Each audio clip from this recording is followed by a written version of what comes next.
নমস্কাৰ মৰমৰ ছাত্ৰ ছাত্ৰীসকল পুনৰবাৰ সকলোকে আমাৰ গেব এডুকেশ্যন চেনেলটোলৈ স্বাগতম জনাইছোঁ। আজি আমি আলোচনা কৰিম পঞ্চম শ্ৰেণীৰ পৰিৱেশ পাঠ্যপুথিৰ প্ৰথম অধ্যায় আমাৰ পৰিৱেশ এই পাঠটিৰ সম্পূৰ্ণ প্ৰশ্নৰ উত্তৰসমূহ। গতিকে তোমালোকে ভিডিঅ'টো সম্পূৰ্ণকৈ শেষৰলৈকে চাই যাবা। এতিয়া চাওঁ আহা আমি প্ৰশ্নৰ উত্তৰসমূহ। প্ৰথমে আছে 1 নম্বৰ প্ৰশ্নটোত উত্তৰ লিখা। ক নম্বৰটো হৈছে পৰিৱেশৰ জৈৱিক উপাদান কেইটাৰ নাম কি কি? উত্তৰত লিখিবা পৰিৱেশৰ জৈৱিক উপাদান কেইটাৰ নাম হ'ল উদ্ভিদ, প্ৰাণী, চৰাই-চিৰিকটি, কীট-পতংগ, অণুজীৱ ইত্যাদি। খ নম্বৰটো চোৱা পেঙ্গুইন চৰাইৰ গাৰ গঠন কেনেকুৱা? উত্তৰত লিখিবা পেঙ্গুইন চৰাইৰ গাটো ডিম্বাকৃতিৰ আৰু দীঘলীয়া হয় আৰু গাটো সৰু সৰু পাখিৰে আৱৰা আৰু ডেউকা দুখন সৰু। গ নম্বৰটো হৈছে জলাহ অঞ্চল কাক বোলে? উত্তৰত লিখিবা সাধাৰণতে বছৰটোৰ সৰহভাগ সময় পানী জমা হৈ থকা জলাশয়কে জলাহভূমি বা আৰ্দ্ৰভূমি বুলি গণ্য কৰা হয়। ঘ নম্বৰটো চোৱা পৰিৱেশৰ অজৈৱিক উপাদানসমূহ কি কি? উত্তৰত লিখিবা পৰিৱেশৰ অজৈৱিক উপাদান কেইটা হৈছে বায়ু, পানী, মাটি, খনিজাত দ্ৰব্যসমূহ, শক্তিৰ উৎসসমূহ, জলবায়ু, সৌৰ বিকিৰণ আদি। ঙ নম্বৰটো চোৱা মানৱ সৃষ্ট পৰিৱেশ বুলিলে কি বুজা? উত্তৰত লিখিবা মানুহৰ যি কামে কোনো এখন ঠাইত এক সুকীয়া পৰিস্থিতি সৃষ্টি কৰে তাকেই সেই ঠাইখনৰ মানৱ সৃষ্ট পৰিৱেশ বোলে।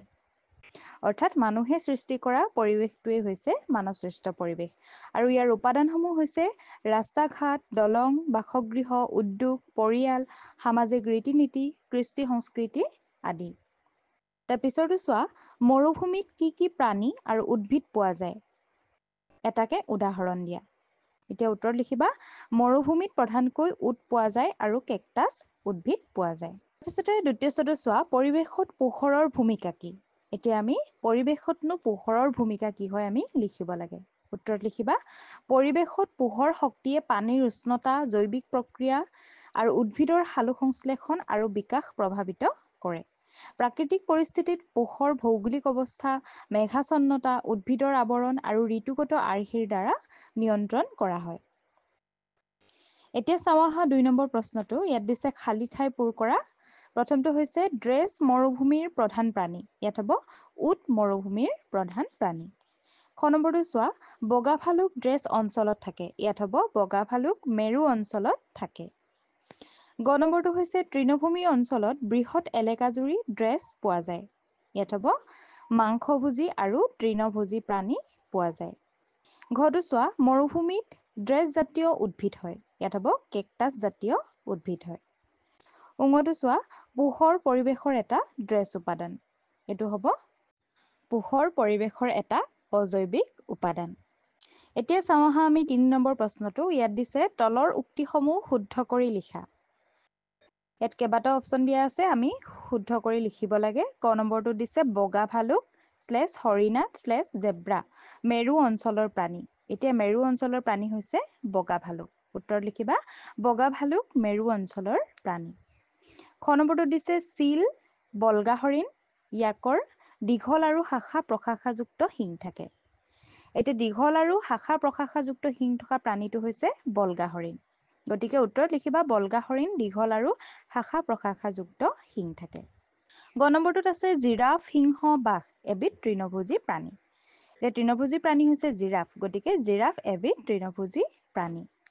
তাৰপাছতে 4 নম্বৰ প্ৰশ্নটোত আছে চমু টোকা লিখা। জলাহভূমি, অণুজীৱ আৰু পানী আৰু বায়ু দিছে। এতিয়া প্ৰথমতে জলাহভূমি লিখিবা। সাধাৰণতে সাময়িকভাৱে বা স্থায়ীভাৱে জলমগ্ন হৈ থকা মাটিভাগকেই জলাহভূমি বুলি কোৱা হয়। পানী আৰু মাটি এই দুই ধৰণৰ উপাদানেৰে জলাহভূমি গঠিত হয়। এই দুয়োটা উপাদান থকা বাবেই জলাহভূমিত বিভিন্ন ধৰণৰ উদ্ভিদ, প্ৰাণী আৰু অণুজীৱই বাস কৰে। তদুপৰি জলাহভূমিৰ কাষৰীয়া অঞ্চলত বিভিন্ন প্ৰজাতিৰ চৰাইও থাকে। খাদ্যৰ বাবে জলাহভূমিৰ প্ৰাণীবোৰে পৰস্পৰৰ ওপৰত নিৰ্ভৰ কৰে। এতিয়া অণুজীৱটো চোৱা যিবিলাক তেনেই ক্ষুদ্ৰ যিবোৰক আমি খালী চকুৰে দেখা নাপাওঁ। আমি যিবোৰ খালী চকুৰে দেখা নাপাওঁ সেইবিলাককে আমি অণুজীৱ বুলি কওঁ। এইবিলাক ইমানেই ক্ষুদ্ৰ যে অণুবীক্ষণ যন্ত্ৰৰ সহায়তহে দেখা যায়। উদাহৰণস্বৰূপে বেক্টেৰিয়া আৰু ভাইৰাছ। এইসমূহ আমি খালী চকুৰে দেখা নাপাওঁ। ইহঁত বায়ু, পানী, মাটি সকলোতেই থাকে। কিছুমান বেক্টেৰিয়াই মৃত উদ্ভিদ বা প্ৰাণীৰ পচন ঘটাই পাচন সাৰ তৈয়াৰ কৰে। ইয়াৰ পিছৰটো হৈছে পানী। পানীত লিখিবা পানী বা জলভাগ হ'ল পৰিৱেশৰ এবিধ অতি প্ৰয়োজনীয় অজৈৱিক উপাদান। পৃথিৱীৰ মুঠ পানীৰ বেছিভাগেই হৈছে সাগৰ আৰু মহাসাগৰৰ।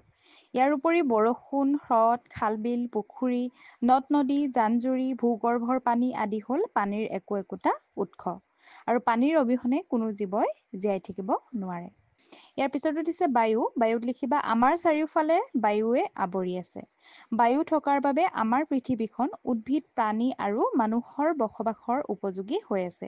সেয়েহে বায়ু হ'ল পৰিৱেশৰ গুৰুত্বপূৰ্ণ এটা উপাদান। বায়ু কেইবাবিধো গেছৰ সমষ্টি। বায়ুত নাইট্ৰজেন, অক্সিজেন, কাৰ্বন ডাই অক্সাইড থকাৰ উপৰিও জলীয় বাষ্প আৰু আন আন গেছ কম পৰিমাণে থাকে। ইয়াৰ পিছতে আছে তোমালোকৰ ইয়াত 5 নম্বৰ প্ৰশ্নটোত এটা প্ৰাকৃতিক দৃশ্যৰ ছবি আঁকা। এইটো তোমালোকে নিজে এটা প্ৰাকৃতিক দৃশ্যৰ ছবি আঁকি ইয়াত তোমালোকে নিজেই এটা প্ৰাকৃতিক দৃশ্য অংকন কৰিবলৈ চেষ্টা কৰিবা।